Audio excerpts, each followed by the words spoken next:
Gracias, doctor. Como bien decía, mi nombre es Consuelo Jara, yo soy postbecada de la Universidad de Concepción. En este momento estoy haciendo mi devolución de beca en el hospital regional, en el servicio de pediatría y en urgencias. Y bueno, el tema que nos reúne el día de hoy es respecto a algo que está siendo bastante frecuente ahora en pandemia. La verdad es que no ha dejado de llegar y tiene que ver con las urgencias psiquiátricas, tanto en niños como en adolescentes, y que es re importante que nosotros los psiquiatras estemos viendo este tipo de pacientes. Es importante también el apoyo que nos puedan dar desde las distintas áreas, los psicólogos, los trabajadores sociales, los terapeutas, otros colegas médicos, los médicos generales, los que están en el área. Y la verdad es que es un tema amplio, es un tema que podríamos hablar muchas cosas. Yo traté de resumir lo más posible. Si quedan dudas, al final lo podemos conversar y bueno, veamos qué pasa. A modo de introducción, bueno, decirles que las urgencias médicas sabemos que lo principal es el riesgo vital y la necesidad de actuar rápidamente para evitar secuelas graves. Sin embargo, una urgencia psiquiátrica es más imprecisa. Si bien existe riesgo vital para el paciente, también hay un riesgo vital que es para terceros. Por lo tanto, el objetivo de una urgencia psiquiátrica es evitar el sufrimiento psíquico, la angustia y tratar la alteración conductual que pudiera estar siendo concomitante en ese momento.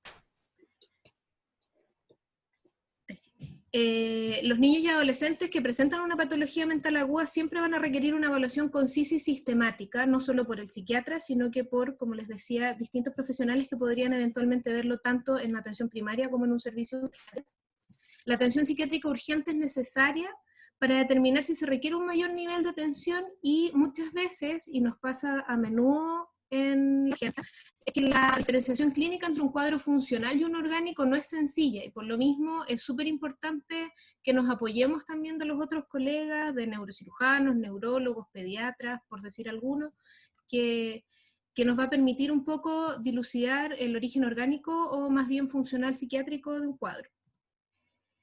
Lo primero que tenemos que definir es una urgencia. ¿De qué estamos hablando cuando hablamos de una urgencia psiquiátrica? Se refiere a un estado emocional que se puede experimentar a nivel cognitivo o conductual y que afecta de forma abrupta la funcionalidad familiar, social o escolar, con incapacidad de controlarse, siendo de tal necesidad que necesita una intervención precoz con el objetivo de lograr una estabilidad y así prevenir con ello algún riesgo para sí o para sus más cercanos. Por lo tanto, los objetivos de una evaluación psiquiátrica en la urgencia o una evaluación psiquiátrica prioritaria es determinar si el paciente está en riesgo inminente de dañarse a sí mismo o a los demás. Pero también necesitamos establecer si es que hay presencia de uno o más trastornos psiquiátricos. Dentro de ello tenemos que recabar los factores contribuyentes o causales del inicio del problema o su persistencia, si es que hay algún trastorno genético, si es que tenemos antecedentes de algún trastorno del desarrollo, si hay algún problema familiar, disfunción, problemas sociales o efectivamente algún problema médico orgánico que pudiera estar descompensando nuestra patología psiquiátrica de base. Es necesario evaluar el nivel normal de funcionamiento del paciente y cómo se ha visto afectado por la enfermedad, identificar problemas, dirigir eventualmente tratamiento y bueno, una de las cosas más importantes es determinar si se necesita una hospitalización psiquiátrica. Quiero darles al principio unas recomendaciones generales. Estas recomendaciones son de la Academia Americana de Psiquiatría Infantil. ¿Por qué? Porque existen sobre la forma de estructurar las entrevistas clínicas. Aunque la mayoría está de acuerdo, igual hay una diferencia interentrevistador o también va a depender del nivel de desarrollo del paciente. Por ejemplo, con los adolescentes, algunos prefieren verlos solos primero y luego junto a los padres, o en caso de que haya muchos conflictos con los padres, incluso hacer entrevistas por separado. Y en el caso de los niños más pequeños, muchas veces se prefiere al revés. Se prefiere entrevistar a los padres incluso solos, o a los padres junto al niño y eventualmente entrevistar al niño solo, pero posterior a los padres. Otra recomendación general, como para abrir la entrevista con un niño o con algún adolescente, es hablar de temas neutros. ¿Dónde va al colegio? ¿Cómo le va en el colegio? dónde vive, porque son temas que pueden permitir que el niño se sienta un poco más cómodo. Es importante hacer preguntas simples, hacer una pregunta a la vez, no atiborrarlo con demasiadas preguntas. Yo sé que el tiempo en la urgencia a veces apremia, pero es necesario hacer de repente preguntas simples y de a una para que el niño pueda empezar a contarnos un poco más sobre sí mismo. Ahora, también es importante saber que los adolescentes valoran su intimidad, su independencia, y por lo tanto es súper importante que nosotros le informemos sobre el tema de la confidencialidad. ¿Por qué? Porque hay ciertas condiciones bajo las que nosotros vamos a estar obligados a romper esa confidencialidad, y es importante informarlos antes, sobre todo cuando hay problemas de seguridad como ideas suicidas o eventualmente ideas homicidas. Temas como, por ejemplo, el abuso de sustancias, la actividad sexual y los embarazos no necesariamente son justificación para romper la confidencialidad. Ahora, diagnósticos psiquiátricos agudos que acuden al servicio de urgencia son varios. Yo quise aquí hacer un resumen, principalmente para que colegas y personas que trabajan con pacientes de salud mental tengan como las herramientas para hacer un diagnóstico rápido, eventualmente derivar en caso de que tengan el recurso, y algunos tips como de manejo inicial de los pacientes con trastornos psiquiátricos. Vamos a partir con la psicosis. Las psicosis corresponden a un trastorno del pensamiento y de la percepción en el que hay un grave deterioro del juicio de la realidad. Pueden experimentar un deterioro en su funcionamiento social y cognitivo anterior a la presentación de los síntomas, y eventualmente pueden manifestarse a través de un rendimiento social, pueden tener disminución del rendimiento escolar, algunas conductas o pensamientos extraños o excéntricos, abandono de su autocuidado, desconfianza, ansiedad, irritabilidad, hostilidad y eventualmente llegar a agredir a terceros. Hay una mnemotecnia que está validada a nivel internacional que se llama THREAT, que es como amenaza en inglés, y que permite hacer un diagnóstico rápido de un paciente que eventualmente podría estar psicótico. La T significa pensamiento desordenado por su sigla en inglés, alucinaciones por alucinaciones en inglés. La R tiene que ver con el reducido contacto con la realidad. E de ser emocional o alteraciones del control emocional, pueden tener un afecto incongruente o un planeamiento de los afectos. La A tiene que ver con el arousal, que es la agitación psicomotora que podrían llegar a presentar estos pacientes, y la D, que es la presencia de delirios. Ahora, saber que todo paciente psicótico requiere una evaluación en el servicio de urgencia para determinar cuál es la causa y comenzar un tratamiento lo más posible. Ideal si tienen psiquiatra en la urgencia, pero eso recién ahora para nosotros está siendo un poco posible. En cuanto a los episodios maníacos, su sello distintivo es la presencia de irritabilidad, hipertimia o lo que se llama un ánimo expansivo. Se traduce en un cambio significativo respecto al estado de ánimo habitual del niño o el adolescente y persiste por lo menos por 7 días. Para hacer un diagnóstico rápido se recomienda utilizar la estrategia FIND, que en el fondo lo que evalúa es la frecuencia, la intensidad, el número y la duración de los síntomas. Se acompaña de ideas de grandiosidad, de disminución de las necesidades de sueño, verborrea, que es cuando hablan muy rápido, fuga de ideas, disminución de la distancia social, juicio empobrecido, y podrían incluso presentar cambios en el estilo de vestir, de maquillarse, de maquillarse en los adolescentes. Y al principio también puede haber un aumento en la productividad, pero en general luego se tiende a estar muy distraído. De hecho, un diagnóstico diferencial del episodio maníaco es el trastorno personal. Los adolescentes sí podrían desarrollar una psicosis, por eso es importante que hagamos el diagnóstico y pueda ser evaluado, ojalá, por un especialista. La mnemotecnia para el episodio maníaco se llama DICFAST, también está validada a nivel internacional, donde la D tiene que ver con esta distraibilidad que les mencionaba anteriormente, la I con el insomnio, la G con la grandiosidad,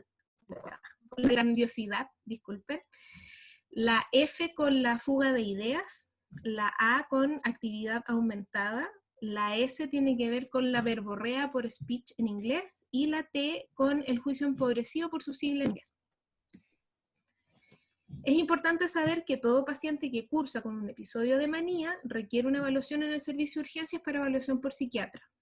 Cabe destacar que la mayoría, si no todas las manías, debieran ser hospitalizadas. Por lo tanto, es importante que se haga la derivación correspondiente dependiendo en qué dispositivo estemos. En cuanto a la depresión, saber que los niños y los adolescentes con depresión presentan a menudo irritabilidad, más que un humor depresivo, tristeza, que lo podemos ver en los adultos. Se asocia también a un deterioro en el funcionamiento, presentan anedonia, tienen disminución del rendimiento escolar y también tienen alteraciones del sueño y del apetito. En general, cuando uno habla con ellos, tienen ideas de autovaloración negativa, tienen baja autoestima y distorsiones cognitivas, en general pensamientos de inutilidad, desesperanza, y también pueden aparecer ideas suicidas. Es importante saber que un 60% tiene una ideación suicida y un 30% intenta suicidarse, y en este grupo etario los síntomas psicóticos se presentan con menor frecuencia, ¿ya? En cuanto a la depresión, más adelante en la presentación vamos a hablar de conducta suicida, porque ahí vamos a ver el tema del manejo en relación con esto.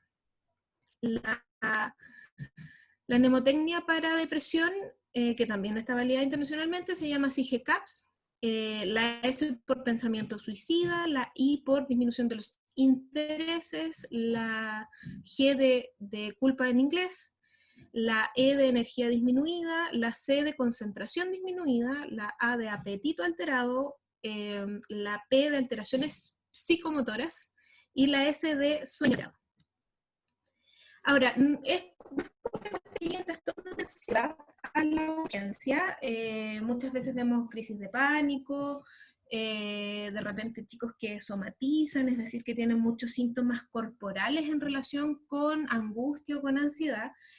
Y también pasa que eventualmente podríamos ver, y sobre todo en estos tiempos de COVID, harto trastorno por estrés agudo, más que postraumático, pero lo quise poner acá porque no se puede que llegue por síntomas de agudos postraumáticos, sino que puede que llegue porque se le quemó la casa, puede que llegue porque tuvo un accidente de tránsito, puede que llegue porque fue testigo en algún tipo de evento que efectivamente pudiera posteriormente desarrollar algún tipo de síntoma. Entonces, también es importante la primera respuesta que nosotros vamos a dar en el servicio de urgencia. Es importante saber también que un evento traumático tiene que ver con una situación que genera miedo extremo, desesperanza u horror. Y también saber que este tipo de patología se presenta diferente en escolares y preescolares, en adolescentes, y también es muy distinto a cómo se presenta en los adultos. En cuanto a los escolares y preescolares, en general podemos ver una conducta desorganizada o agitada. Eventualmente los papás nos pueden contar que están recreando elementos de la experiencia traumática a través del juego como una forma de elaborarlo. No es raro, por ejemplo, un niño que se le ha muerto el abuelito que juegue al funeral. En el tiempo que estaba el estallido social activo, no era poco frecuente que los niños jugaran a las marchas, que jugaran a que los carabineros se los llevaban. Y eso es una forma de elaborar un poco las experiencias traumáticas. También pueden existir aparición de terrores nocturnos, no siempre están relacionados al evento traumático, no es que sueñen con el incendio, no sueñen con el accidente, pudieran soñar con monstruos, con culebras, y eso también podría indicarnos que pudiera estar cursando un estrés postraumático. Y también, por supuesto, podemos ver síntomas de ansiedad de separación. En los adolescentes pueden presentarse síntomas de ansiedad generalizada, pudieran iniciar algún consumo de sustancias para calmar la ansiedad y también podrían desarrollar conductas autolesivas. Tampoco es raro de ver que ellos se vean como disociados al relatar el evento. ¿Qué quiere decir eso? Pueden no mostrar como una respuesta emocional a lo que están contando, como si no fueran ellos los que lo hubieran vivenciado. Para trauma hay también una mnemotecnia que es trauma, así que esta es más fácil. Y que donde la T tiene que ver con que haya la presencia de un evento traumático, la R con fenómenos de reexperimentación del evento traumático, la A de evitación por su sigla en inglés, la U de su sigla en inglés de la incapacidad para funcionar, el M de un mes para TEP, para trastorno estrés postraumático es mayor a un mes, para estrés agudo es menor a un mes. Y la A tiene que ver con el arousal otra vez, que tiene que ver con el incremento de la excitación o de los síntomas físicos que pudiera presentar el niño o adolescente en relación a la ansiedad. Ahora, ¿cuál sería una intervención inmediata? Si el niño llega a la urgencia, vemos que tiene síntomas de estrés agudo. ¿Cuál es nuestro objetivo? Evitar el trastorno estrés postraumático. Lo que podemos hacer es aplicar primeros auxilios psicológicos. No di mayor detalle porque la verdad es que podríamos hacer toda una charla de primeros auxilios psicológicos y de libros enteros sobre este tema, pero eso es lo principal. Lo otro importante es no retraumatizar, no preguntarle al niño sobre el evento si es que él no quiere hablar, que el niño no... o sea, si uno le pregunta y él no quiere hablar, no hay que obligarlo, no hay que pedirle detalles, solo si él los quiere contar, nosotros estamos ahí para escuchar. Hay algunas líneas que hablan de que una medicación temprana en estos niños podría eventualmente evitar el desarrollo de un estrés postraumático, pero la verdad es que no está demostrado que los fármacos eviten el desarrollo del trastorno de estrés postraumático, y una de las cosas que está más que probada es que no hay que usar benzodiazepinas, sobre todo en niños pequeños, porque además no tienen receptores para benzodiazepinas a nivel cerebral. Pero en adolescentes podría intentarse para tratar de calmar la ansiedad, y no está demostrado el uso de benzodiazepinas para evitar el trastorno de estrés postraumático. En caso de que pesquisemos síntomas de estrés postraumático, lo principal es derivar a salud mental para una atención especializada, interdisciplinaria, y eventualmente si este paciente llega agitado, tenemos que tratar la agitación. Otro diagnóstico que puede llegar al servicio de urgencia son los trastornos del comportamiento, ya sea el trastorno de la conducta, déficit atencional, trastornos negativistas desafiantes, y que en general llegan por agresiones hacia ellos o hacia terceros, accidentes, o eventualmente pueden llegar a agitarse. Y lo que es importante es que en la urgencia se trate la causa, y el resto se sigue de manera ambulatoria. Los adolescentes también, o incluso niños, también pueden llegar por trastornos por consumo de sustancias. Llegan habitualmente al servicio de urgencia porque se intoxican o porque eventualmente tienen síntomas de abstinencia. ¿Qué es importante cuando llegan a urgencia? Es evaluar el patrón de consumo para establecer si es que es abuso de sustancias o hay ya algún grado de dependencia a la sustancia. Para eso tenemos dos mnemotecnias que están validadas a nivel internacional. La primera es WILD, que tiene que ver, que es la mnemotecnia para diagnosticar abuso. La W tiene que ver con trabajo, ya sea laboral para alguien que es adulto, escolar o faltas en la casa. La I, que tiene que ver con las consecuencias interpersonales o sociales. La L, los problemas legales. Y D, que tiene que ver con la sigla en inglés de uso peligroso, o sea, que le hayan pasado cosas malas por haber estado bajo la influencia de sustancias o eventualmente durante el consumo. Y la segunda mnemotecnia, que es para evaluar dependencia, es la mnemotecnia ADDICT, donde la A tiene que ver con el abandono y la reducción de actividades, la primera D con dependencia y tolerancia física, la segunda D, dependencia y abstinencia física, que son los dos síntomas principales para ver el tema de la dependencia. La I, que son las consecuencias personales internas físicas o psicológicas. La C, que es la imposibilidad de controlar el consumo. La T, que consume mucho tiempo. Y la D, que es la duración de uso prolongado, o sea, que esté usando la droga hace mucho tiempo. Ahora, ¿qué podemos hacer con un paciente que consume en la urgencia? La intervención inmediata es tratar la intoxicación según el agente causal, prevenir o tratar el síndrome de abstinencia que pudiera estar cursando. En los casos de intoxicación por alcohol, pesquisar el delirium. Si es que se puede y existe la posibilidad, evaluar redes de apoyo, y lo ideal sería que quede vinculado con algún dispositivo de salud mental y de adicciones, ya sea un COSAM, un programa ambulatorio intensivo, atención primaria. Eso va a depender del nivel de consumo que pesquisemos en la urgencia. Ahora, en este siguiente apartado, vamos a hablar de los problemas mentales agudos que se presentan en el servicio de urgencia. ¿Por qué hablo de problemas mentales agudos? Porque muchas veces son diagnósticos más bien sindromáticos, que pueden tener muchas causas. Por ejemplo, la agitación psicomotora. La agitación psicomotora es una entidad de muy variada etiología, es un síndrome inespecífico que es causado por una amplia gama de trastornos psiquiátricos y se caracteriza por la alteración del comportamiento motor, donde hay un aumento desproporcionado y desorganizado de la motricidad, hay una activación vegetativa y se produce ansiedad severa, pánico y estados emocionales intensos. En los niños y adolescentes también se presenta con un amplio espectro de comportamientos, desde la falta de cooperación, el oposicionismo, después eventualmente podría pasar una pérdida de control, podría ponerse desafiante, incumplir las normas que le está poniendo quien lo está entrevistando, y puede llegar incluso a la hostilidad y a la violencia.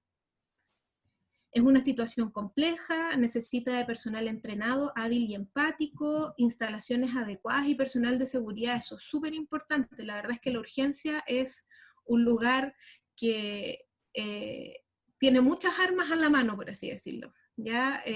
Hay cortopunzantes, hay objetos que pueden ser lanzados, y por lo tanto es ideal tener un box de psiquiatría. Nosotros en el hospital tenemos un box donde la verdad es que no hay nada que se pueda tirar ni pueda ser utilizado como arma, pero eso no pasa en todos lados, así que siempre hay que tener precaución sobre los objetos que pudieran estar al alcance del paciente. Todos estos requisitos son necesarios para evitar lesiones en el paciente, el personal de salud y las demás personas que se encuentran en el servicio. Ahora, ¿cómo manejamos una agitación psicomotora? Tenemos un paciente agitado, hacemos todas las medidas de seguridad, tratamos de que el box no haya nada que se pueda lanzar, nada que se pueda utilizar como arma, y lo primero que debemos hacer es una contención verbal. Tratar de conversar con el paciente, tratar de que el paciente nos cuente un poco qué es lo que le pasa, que logre verbalizar, valga la redundancia, cuáles son sus molestias, y si colabora, podemos continuar con una anamnesis, una exploración, eventualmente pedir pruebas complementarias, ver qué impresión diagnóstica nos da y hacer el abordaje específico. Ahora, si él no colabora o hay un riesgo inminente tanto para sí mismo como para terceros, es necesario llegar a una contención física. Para eso hay protocolos del Ministerio de Salud que están disponibles para todas las personas que trabajen con este tipo de pacientes. Así que el personal en general en las urgencias está entrenado para la contención física y bueno, si es que el paciente posterior a la contención coopera, podemos seguir con nuestro plan de anamnesis, pruebas complementarias e impresión diagnóstica. Pero si no, ya va a ser necesario llegar a una contención farmacológica y también para eso cada servicio de urgencia tiene un protocolo. Ahora, ¿pero qué pasa si estoy en la vía pública? Porque eso de repente nos puede ocurrir. Lo importante siempre va a ser que la aproximación al lugar debe realizarse recabando toda la información posible, más o menos qué es lo que está pasando, por qué el paciente se agitó. Es importante hacer un análisis rápido de la situación y eventualmente solicitar la presencia de carabineros o bomberos en el lugar. Ante todo, hay que garantizar la seguridad del personal, del paciente y su familia, y eventualmente del entorno material, ya sean vidrios, ya sean autos, dependiendo de dónde estemos. Por ello, en presencia de algún arma o un objeto peligroso y cualquier riesgo inminente, es necesario que el personal sanitario en el fondo se retraiga y permita que los cuerpos de seguridad hagan la reducción física inicialmente, y después el personal sanitario es quien toma el mando, por así decirlo, del tratamiento del paciente. Ahora, en relación a la conducta suicida, que es un gran tema y está llegando mucho niño, mucho adolescente con conducta suicida a las urgencias, e incluso en la periferia también se ve harta consulta. Por lo tanto, es importante que lo hablemos hoy día. La Organización Mundial de la Salud define la conducta suicida como toda acción por la que un individuo se causa a sí mismo un daño. El intento suicida junto al suicidio son las dos formas más representativas de la conducta suicida. El intento de suicidio se ejecuta voluntaria e intencionalmente pensando que podría causar la muerte, y el suicidio es la acción de quitarse la vida de forma voluntaria y premeditada. Ahora, tenemos todo un espectro de la conducta suicida que va desde el riesgo de suicidio al suicidio consumado. El riesgo de suicidio es la posibilidad de que una persona atente deliberadamente contra su vida. Posterior a eso puede escalar a una ideación suicida, que son los pensamientos y planes para llevar a cabo un acto suicida. Posterior a eso podría ser una amenaza suicida, es dar a entender con palabras sobre una acción suicida que se puede realizar. Siguiente, posterior a esto podría presentarse una conducta suicida, que son las encaminadas a conseguir consciente o inconscientemente el acto suicida. Posteriormente puede ocurrir un suicidio frustrado, que es un acto suicida que no ha conseguido el objetivo, pero por alguna circunstancia imprevista. Y finalmente el suicidio consumado, que es el acto suicida que se llevó a cabo con éxito. ¿Cómo evaluamos el riesgo suicida? El primer paso es formar una alianza terapéutica. ¿Cómo me dirán ustedes si en la urgencia tengo con suerte 5 minutos para ver al paciente? Bueno, eso es lo difícil, pero se puede hacer en un corto tiempo.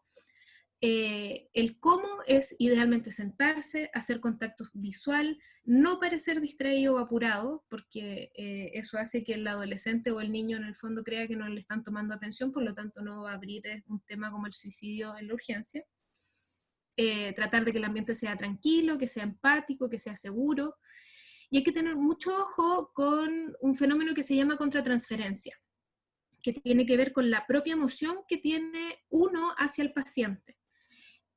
Yo sé que hay algunos colegas que muchas veces no les gustan los pacientes psiquiátricos, o de repente hay personas que de verdad les complica ver pacientes con patología de salud mental, y eso muchos de los adolescentes y los niños lo notan. Entonces es importante hacerla consciente como para que eso no les nuble el juicio y eventualmente pudieran hacer una evaluación poco fiable. En cuanto a la evaluación del riesgo suicida, hay algunos ítems que es importante que conversemos. Uno es la confidencialidad. Como les decía yo anteriormente, es importante explicarle al niño o al adolescente que si bien la conversación está bajo el secreto médico paciente, cuando hay riesgo inminente hacia su vida o hacia terceros, esa confidencialidad va a ser rota. Es importante también evaluar el nivel de letalidad del intento suicida.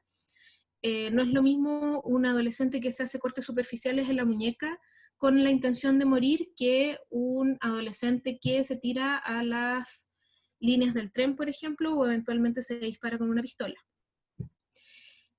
También es importante que evaluemos los estados mentales de riesgo. No es lo mismo alguien que comete un intento suicida sin patología mental concomitante. Por ejemplo, ¿qué estados mentales son de riesgo? Los pacientes que tienen diagnóstico de trastorno bipolar, pacientes depresivos, depresivos severos, eventualmente un paciente psicótico. Son todos estados mentales de riesgo que pudieran hacernos pensar de que este paciente es más riesgoso que otro. Si pudiéramos en la urgencia adquirir información colateral, sería fantástico, a través de ficha clínica, de los acompañantes, de dispositivos que eventualmente acompañan al paciente. Siempre va a ser importante para poder evaluar en qué nivel de riesgo suicida está el paciente.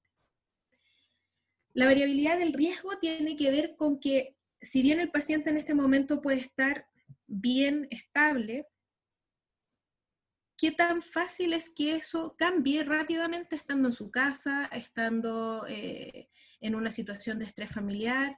Entonces, si la variabilidad del riesgo es demasiado alta, es decir, si yo tengo la sospecha que frente al mínimo estímulo el paciente pudiera eventualmente intentar suicidarse de nuevo, eso hace que el riesgo vaya aumentando.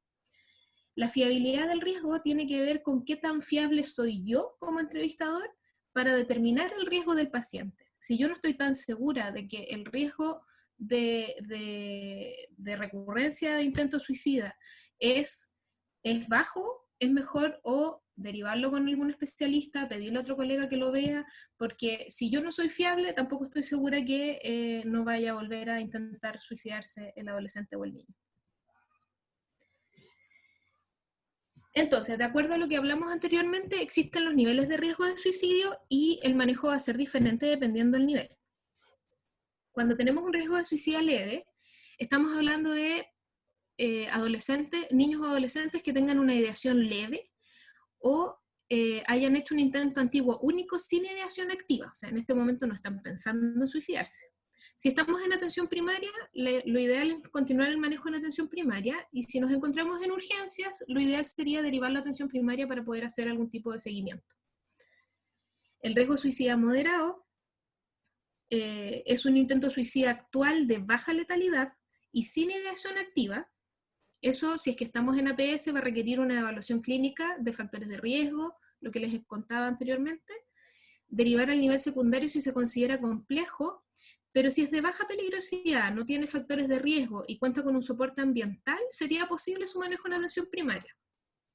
Si estamos en urgencia, lo mismo, evaluar los factores de riesgo, derivar a atención primaria o eventualmente a atenciones en ambulatorio de salud mental.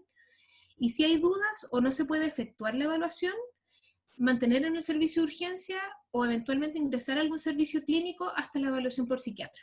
Un poco lo que les decía yo de la fiabilidad. O sea, si no están seguros mejor lo ingresan y esperan la evaluación por el especialista. Cuando tenemos un riesgo suicida alto, quiere decir que el intento actual fue de alta letalidad, sin compromiso médico, o una ideación suicida activa con planificación. Cuando estamos en atención primaria es necesario hacer contención y estabilización y derivar prioritariamente al nivel secundario si es que se puede, o al servicio de urgencias. Si estamos en urgencias, podría hospitalizarse en un servicio de psiquiatría o mantener en el servicio de urgencias hasta que tenga una evaluación por psiquiatra. Si el riesgo suicida alto con riesgo vital es un intento suicida de alta letalidad con un compromiso médico. Por lo tanto, desde atención primaria tienen que derivar a urgencias, y en la urgencia lo más probable es que el paciente se hospitalice en algún servicio, ya sea una UCI, una UTI, medicina, pediatría, según corresponda. Se va a tratar el riesgo vital primero y posteriormente vamos a hacer el tratamiento desde el punto de vista psiquiátrico. Las autoagresiones, gran tema, súper frecuente en el servicio de urgencia. Y la verdad es que lo quise poner porque siento que es algo que se ve mucho, lo estamos viendo frecuentemente en los distintos servicios, tanto ambulatorios como hospitalizados, y por lo tanto es importante que lo conversemos. Es un grupo complejo de conductas, resultan de la destrucción deliberada de tejido corporal. En general son jóvenes con tendencias autolesivas sin intencionalidad suicida, están en contexto muchas veces de un trastorno del desarrollo de la personalidad, o eventualmente en chicos con patología orgánica como trastornos del espectro autista, o eventualmente chicos con algún síndrome genético neurológico. Es necesaria una exhaustiva evaluación de la posible ideación suicida coexistente y otros trastornos psiquiátricos, y lo principal en urgencia es que las heridas deben ser curadas, saturadas, vendadas. ¿Por qué se autoagreden los jóvenes? La función psicológica principal es la regulación emocional. Buscan pasar desde una emoción negativa a una neutra, desde la rabia, la angustia, a la calma o el alivio. Y también tiene una función secundaria, que es cambiar una situación ambiental. Por ejemplo, cuando los padres están peleando y quieren parar la pelea, muchas veces se autoagreden para que el papá y la mamá dejen de pelear. Y también puede ser para castigarse a sí mismo o a un tercero. ¿Qué se busca con la autoagresión? Existen distintas razones. La que yo les contaba al principio era la catártica, que es el alivio de sentimientos intolerables. Muchas veces los adolescentes dicen que lo que quieren es pasar como el sufrimiento psíquico, un sufrimiento físico que es más manejable. También existe una causa facticia, que es asumir el rol de enfermo. También se puede ver en pacientes psicóticos, secundarios a alucinaciones o delirios. Algunos adolescentes tienen rasgos narcisistas y lo hacen para destacarse. Algunos rasgos más bien disociales evitan sanciones con la autoagresión. Algunos tienen más bien un motivo disociativo con gratificación, exhibiendo las heridas. Hay una ganancia afectiva con la autoagresión. Y como les decía, lo otro es la reintegrativa, que es como lograr contactarse consigo mismos. ¿Qué es lo importante en urgencias? Ver si es una autoagresión o es una ideación suicida. Lo principal en la ideación suicida, como les decía anteriormente, era que el deseo es de morir, dormir, hacer una pausa o eventualmente la resolución de los problemas, y el sentimiento que predomina es el sentimiento de desesperanza. En cambio, la autoagresión, provocarse daño, tiene el objetivo de liberarse de sentimientos intolerables y así poder reintegrarse a sí mismos justamente para seguir viviendo. Entonces el sentimiento que principalmente predomina es la rabia, la angustia, la sensación de vacío.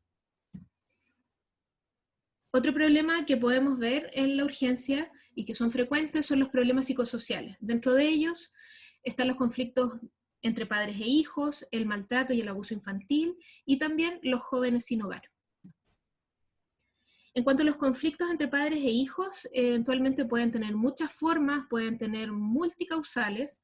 En general tiene que ver con que los padres no tienen los recursos o las habilidades para resolver los conflictos, y si es que el niño pierde el control, lo pueden recurrir en el fondo a llevarlo a urgencias.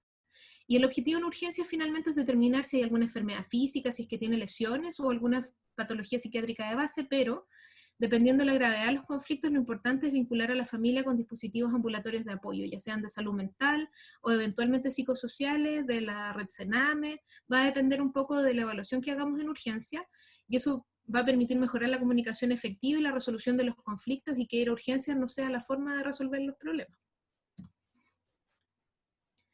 En cuanto al maltrato y abuso, la verdad es que no me quise explayar porque es un temazo gigante, pero sí decir que el maltrato infantil puede adoptar muchas formas, puede incluir el abuso físico, el abuso verbal, el abuso sexual, y que lo más importante en urgencia es mantener un alto nivel de sospecha.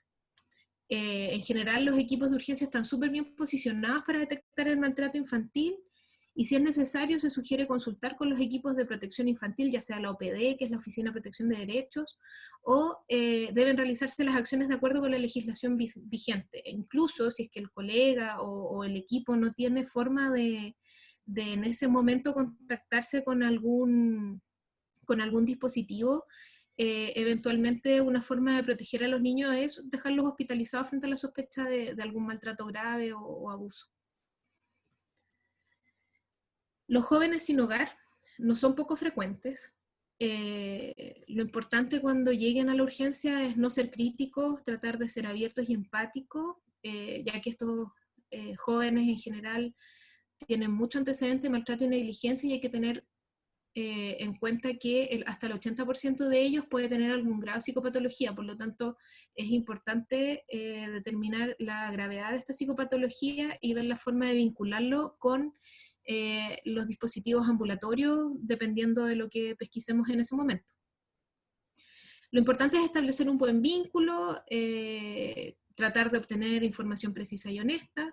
Es necesario explorar en qué condiciones vive el paciente, proporcionar información sobre alojamiento, sobre ayudas económicas, y está indicada la derivación a servicios sociales y de protección infantil, como les decía también con el caso anterior, y a una unidad de salud mental ambulatoria para un seguimiento. Esa es la bibliografía, por si a alguien le interesa leer un poco más. Y muchas gracias.